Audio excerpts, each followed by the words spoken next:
Hello and welcome to another fabulous day here in the art room. Welcome back. Sorry it's taking me a little while to get all my YouTube channel updated here. Just been a busy art teacher, right? But I'm so glad to see you. Welcome to another fabulous day of art. This is for my kindergarten friends. Hello, kindergarten friends, right? The previous lessons that we had been working on, this is one of them.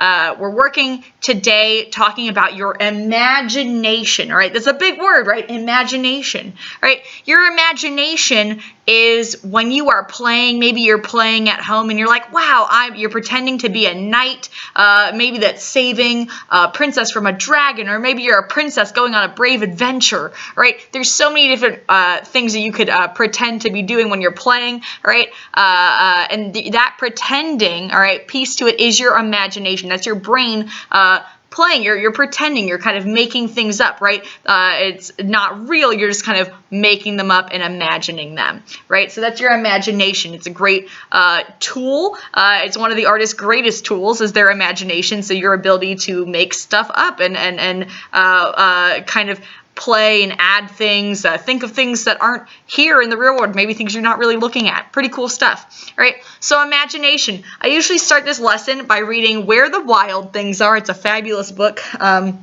The story and the pictures are by Maurice Sendak.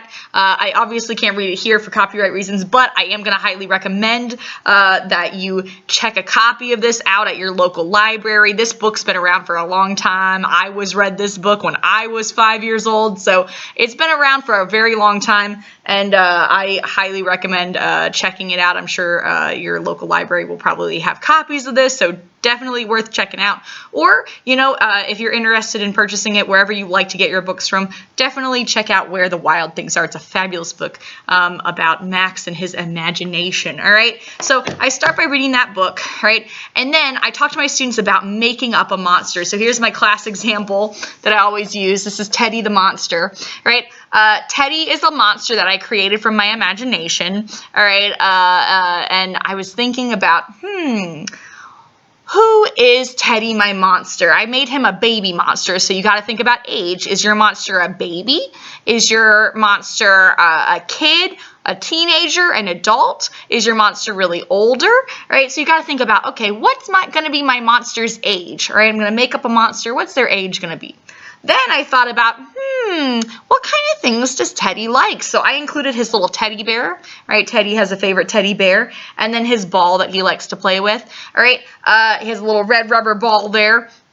Okay, you might say, oh, my monster really loves, you might name your monster, and you might say, oh, my monster really loves to eat spaghetti. So you draw spaghetti in the picture, right? So you're thinking not only about what age your monster is, but also what the kinds of things that they like, all right? And that's up to you. You get to imagine this, all right? And also what they're gonna look like, right? So I started with this, and I'll show you how to get started. So take a piece of paper, and when I teach this lesson, just so you kind of see what's going on, what's happening in here, when I teach this lesson, I usually give students a piece of black construction paper, and then I give them my oil pastels, all right, a little class packet oil pastels, all right. Oil pastels, and it's a great way to kind of teach this lesson and also teach this how to use this art supply.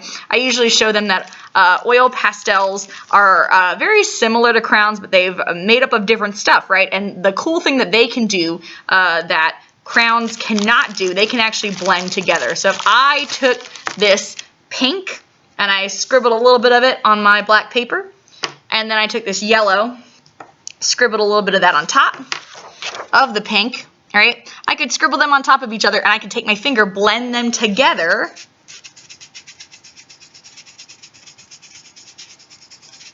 and they kind of mix. They make this kind of like peachy color here. Isn't that cool? So you can actually, the cool thing about oil pastels, you can actually blend them together.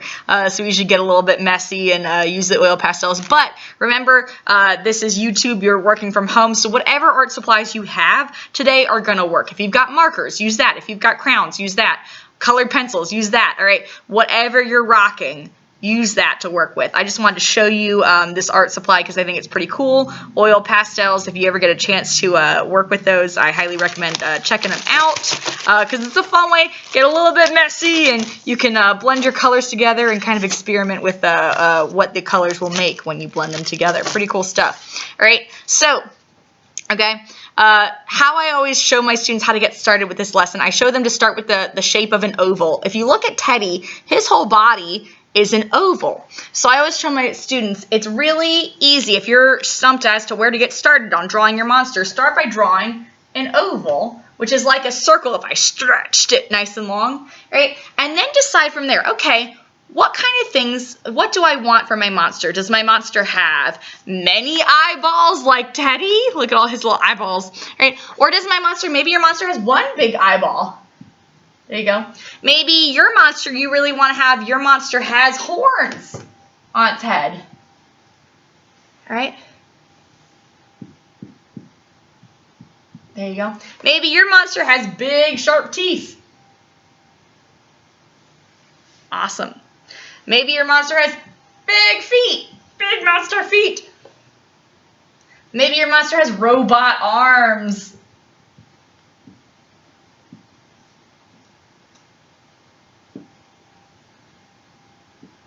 So it's really up to you and your imagination where you're going to take this. All right, try to get it all to kind of match what your monster is going to be like. All right, so you're thinking about that. You're also thinking about, does my monster have any patterns or designs on them, okay? So maybe, as you can see, I really like the polka dots and the stripes, so I added some polka dots and stripes. And Teddy is some of my favorite colors here. He's got purple, blue, and pink. Check that out, all right? Awesome. So you got to think about those things too. I want you to try making sure that you color everything in, okay? So when you're coloring, if you look at Teddy, you can see that when I colored, I made sure everything was colored all in. Got him all nice and colored in there. Right, his feet, his arms. I kind of went in my brain. I did like a little checklist when I was drawing. After I drew him, right, I looked at him and I was like, okay, did I color his arms? Did I color his legs? Did I color his body? Did I make sure his teeth were colored in? Right? Did I make sure his toys were colored in? Right? So you're kind of going through your checklist, making sure you've colored everything in. All right. And when you're coloring, I want you to practice. When you're coloring, say I'm coloring in this polka dot. I'm going to color in. I'm going to go nice and slow. You got plenty of time. You don't need to rush, right? Coloring in. And do you see how my arm really didn't move that much? When I was coloring, I wasn't coloring like this with big arm movements. I was going really, really little. Look at that.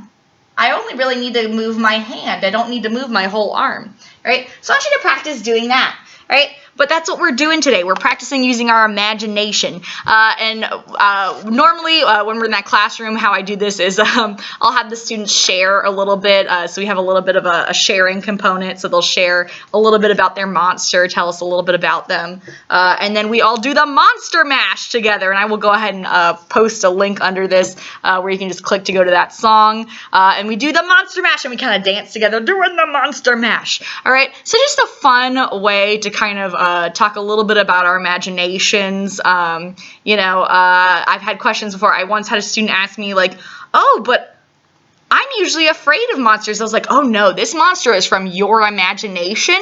So this monster is your friend. This monster is going to protect you from any of those monsters if you're afraid of monsters. This monster is your friend and they're there to help you, right? Okay.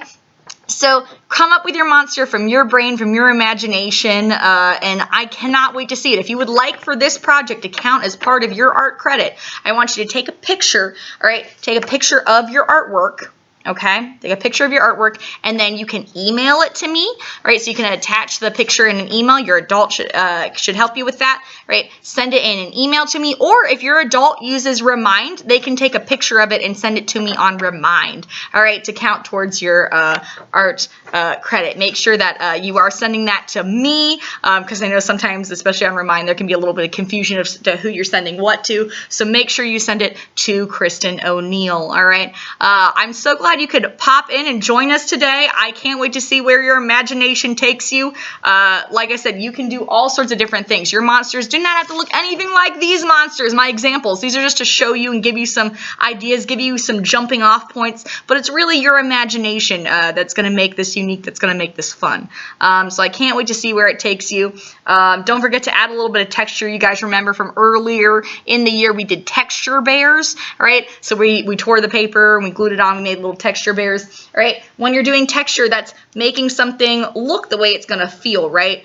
So this is visual texture, so texture you can look at instead of touch, right? You can add a little bit of hair to your monster, make it like nice and hairy, right? So add a little bit of texture. Think about things like that as you are going through and making your imagination monsters, all right?